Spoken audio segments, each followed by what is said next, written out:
بسم الله الرحمن الرحيم والشمس وضحاها والقمر إذا تلاها والنهار إذا جلاها والليل إذا يغشاها والسماء وما بناها والأرض وما طحاها ونفس وما سواها فألهمها فجورها وتقواها قد أفلح من زكاها وقد خاب من دساها كذبت ثمود بطغواها إذ انبعث أشقاها فقال لهم رسول الله ناقة الله وسقياها فكذبوه فعقروها فدمدم عليهم ربهم بذنبهم فسواها ولا يخاف عقباها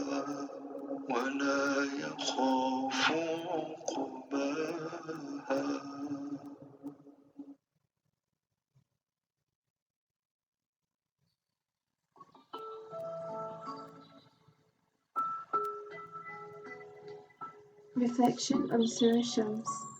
When a sculptor creates, he takes his sculpting knife and doesn't hesitate to remove, hack, and discard so much as he attempts to create the perfect creation, the perfect piece of art, and he works so very hard at ensuring each aspect of his piece is perfect, all else he must discard. Then we have the writer whose fingertips are flooded with ink, as within his thoughts he is lost, and begins to sink and sink. Which word is perfect? Which word reflects best what I wish to express? As words are written, crossed, erased, and started again, tireless. Tireless efforts can be seen in each artist, each person with a goal. And then there's the parable of the dark, blackened lump of coal. It is exposed to heat, to pressure incredibly great, and this process ensures that all darkness, all impurities that lie within it in excess, are eroded, and eventually this cleansing results in a diamond so bright that it dazzles and shines each onlooker's sight. Such is the nature of man, that he searches for perfection even if he denies the existence of anything beyond this world and laughs at eternity. For within his essence lies this need to constantly improve. And so, the carpenter too can be heard all night, sanding down an uneven groove. We are invited by the one who has created this innate need for perfection. Within Surah Shams, we are invited to perfect ourselves, all of creation. All of creation strives for this, whether knowing or with a blindfold wrapped tight. How blessed are we that He is trying to show us the way of light. Allah takes an oath by the celestial bodies which captivate in their beauty, as they are used to remind us of our need to perfect, rather our duty.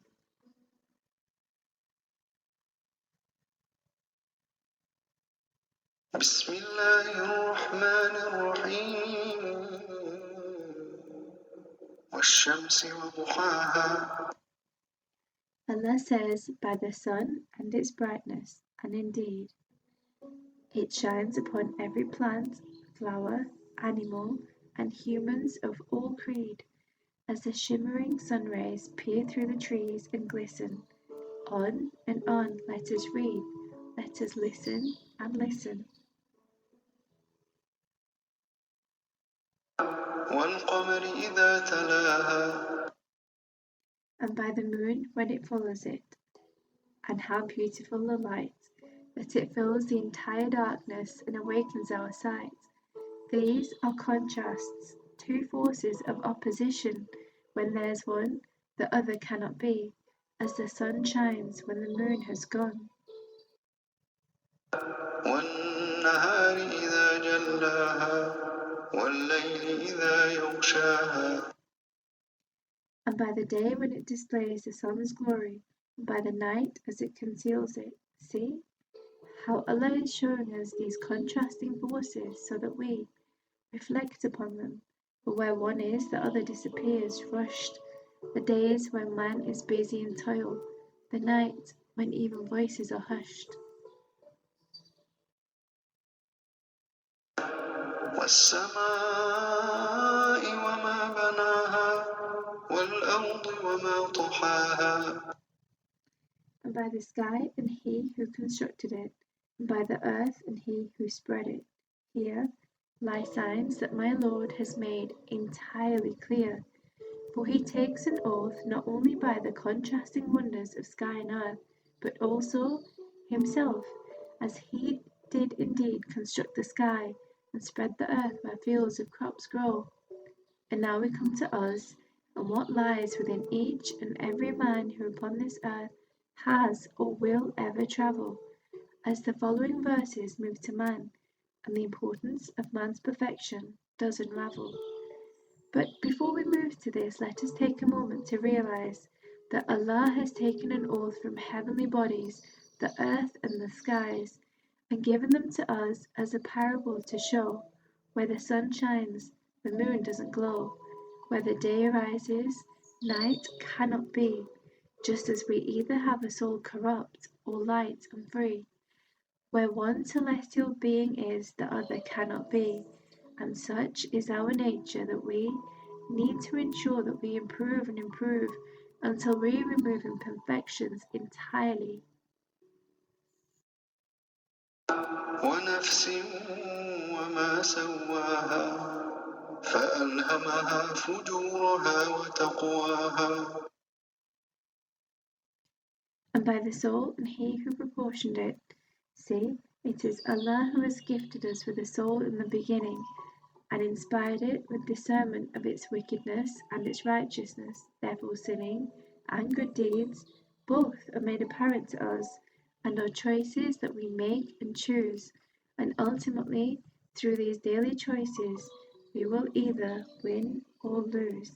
As the following ayah states, he has succeeded who purifies it. Therefore let's sculpt, mould, perfect and perfect ourselves each and every step we go. قد أفلح من زكاها وقد خاب من دساها. And he has failed who instills it with corruption. And here we have a clear sign, dearest brothers and sisters of mine, that be they good deeds or evil, our Lord is free of need, and therefore he only calls us to goodness and salvation for our benefit.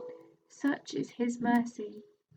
This surah continues and gives us the example of the people of Thamud when they hamstrung the she-camel, ignoring the instruction of Prophet Saleh, and then destruction came upon them for their sin.